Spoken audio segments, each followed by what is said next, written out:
आनंदमय चरित्र को लेकर आइए और उस महाभारत के चरित्र को घर में बैठकर थोड़ा सा पढ़ो।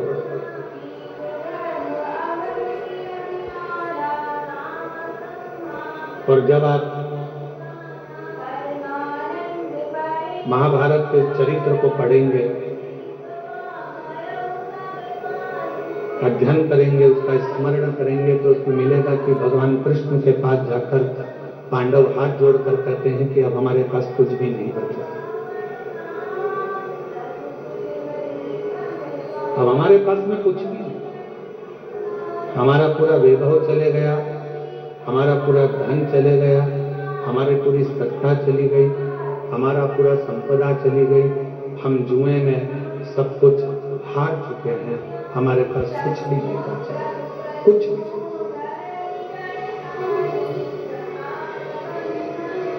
अब हमारे पास में कुछ भी नहीं है तो हम क्या करें? पांडवों की दशा देखकर भगवान कृष्ण ने कह दिया कि तुम एक काम करो कि भगवान शंकर का भजन करो। थोड़ा सावधानी पूर्वक कथा सुनिएगा, ध्यान लगाइएगा।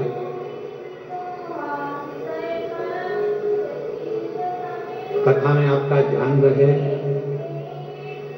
बहुत दूर दूर से आप लोग आए हो और बाबा की कथा सुनने के लिए आए। आपके पास में अगर कोई खड़ा भी है तो उसके पांव पड़ लो, हाथ जोड़ लो और उसको नीचे बिठाकर कह दो थोड़ी देर चुप हो जा, 2 घंटे के बाद जितना बोलना है बोलते रहना। उसके पांव पड़कर उसको नीचे बिठाकर कह दो 2 घंटे चुप हो जा, उसके बाद में तू बोल लेना जितना, और नीचे बैठो। कथा कर रही है, शिव कथा वर्णन कर रही है। पांडव विनय कर रहे हैं, हम क्या करें? महाभारत का वन पर्व कह रहा है। भगवान कृष्ण ने कह दिया कि तुम शिव की आराधना करो, भगवान शंकर की साधना। शिव की आराधना, हाँ। भगवान शंकर की साधना, हाँ। इतने में भीम ने कहा कि एक काम करते हैं, अगर शिव जी की आराधना करना है, साधना करना है, और शंकर भगवान यदि हमें सब कुछ दे सकते हैं तो हम सीधे कैलाश पर चले जाएं।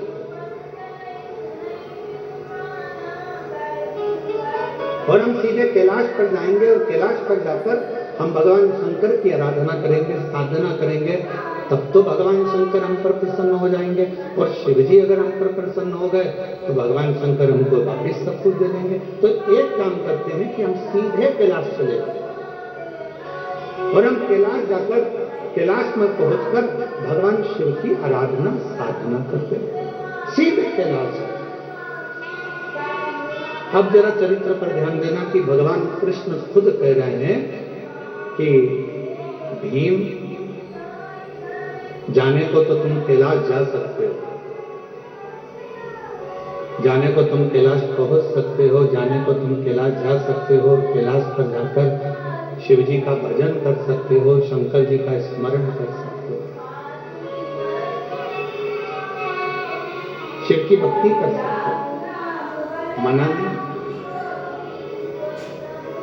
पर हम जानते हैं तुम सीधे अगर कैलाश तक पहुंच भी गए, मालूम पड़े मुख्यमंत्री के दरवाजे तक पहुंच भी गए, प्रधानमंत्री के दरवाजे तक, राष्ट्रपति के दरवाजे तक पहुंच भी गए, और वहां जाकर खड़े होकर तुम आवाज लगा रहे हो कि भैया जाकर बोलो मैं आया हूं,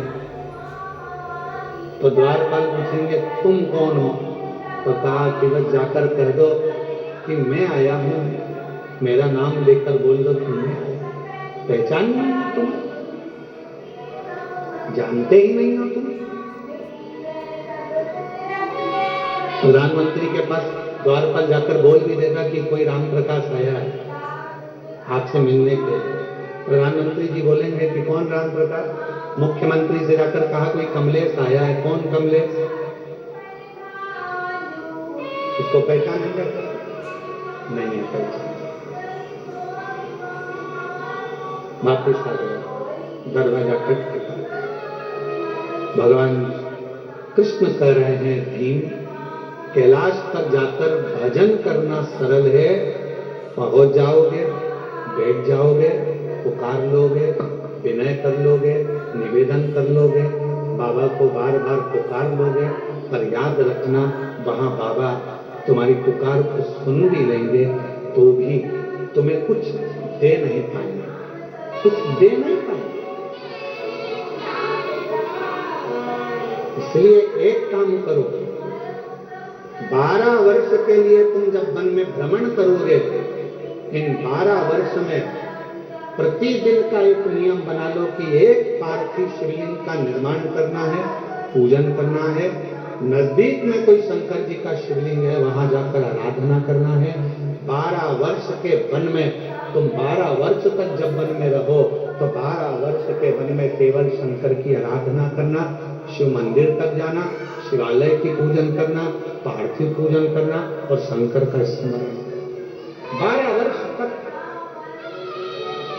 शंभु, 12 वर्ष तक तुम शिव का भजन। हम सीधे अगर कैलाश चले जाएं और कैलाश में जाकर अगर भगवान शंकर से मिले तो मिल जाएंगे, मिलेंगे, ऐसा नहीं क्यों मिले, पर नहीं दे, नहीं दे।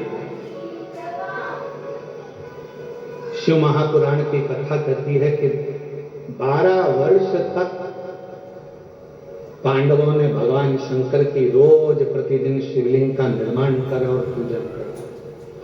एक समय ऐसा आ गया कि भीम के मन में आया कि नियम सबने लिया है तो थोड़ी सी मैं जरा हंसी उड़ा लूं, और भीम ने क्या करा, एक पेड़ को काटकर उसकी जड़ को लिया, जड़ को गोल घुमाकर एक जगह पर रख दिया और अर्जुन से जाकर कह दिया कि ये शंकर का शिवलिंग है और तू पूजन कर। अर्जुन को नहीं मालूम था कि ये शंकर का शिवलिंग है या जड़ है, उसने तो शिवलिंग मान लिया। और अर्जुन ने शिवलिंग मानकर उसकी आराधना कर ली, साधना कर ली, जल चढ़ा लिया, पूजन कर ली, बेलपत्र चढ़ा दी, भक्ति कर ली, पंचाक्षर मंत्र का जाप कर लिया, षडाक्षर मंत्र बोल लिया, ओम नमः शिवाय बोल लिया, नमः शिवाय बोल लिया। अर्जुन ने बारंबार शिव जी को प्रणाम कर लिया, दंडवत कर लिया। थोड़ी देर बाद भीम आकर बोलता है, जिस शिवलिंग पर तुमने जल चढ़ाया अर्जुन, जिस शिवलिंग पर तुमने बेलपत्र चढ़ाया अर्जुन, जिस शिवलिंग को तुमने भोग लगाया अर्जुन, जिस शिवलिंग को तुमने नमः शिवाय कहा अर्जुन, जिस शिवलिंग को तुमने षडाक्षर मंत्र ओम नमः शिवाय का स्मरण जाप किया है, जिस शिवलिंग के सामने, ये शिवलिंग नहीं है अर्जुन, ये तो मैंने एक पेड़ की जड़ को उठाकर रख दिया था और ये शिवलिंग नहीं है। तुम चाहो तो मैं अभी इसको उठाकर दूर फेंक कर बता देता हूं। इतने में अर्जुन ने कहा, भीम भले तुमने पेड़ की जड़ काट कर रखी हो, पर मेरा विश्वास कहता है कि मैंने जल चढ़ाते समय इसको शंकर मान लिया, तो ये वृक्ष की जड़ भी शंकर हो, ये वृक्ष की जड़ भी शंकर हो गई है, शिव हो गया है, इसमें शंकर का अंश विराजमान हो गया है, अब ये शिव हो गया, अब तुम इसे उठा नहीं सकते। भीम ने कहा, मैं लेकर आया हूं, और यदि मैं लेकर आया हूं तो मैं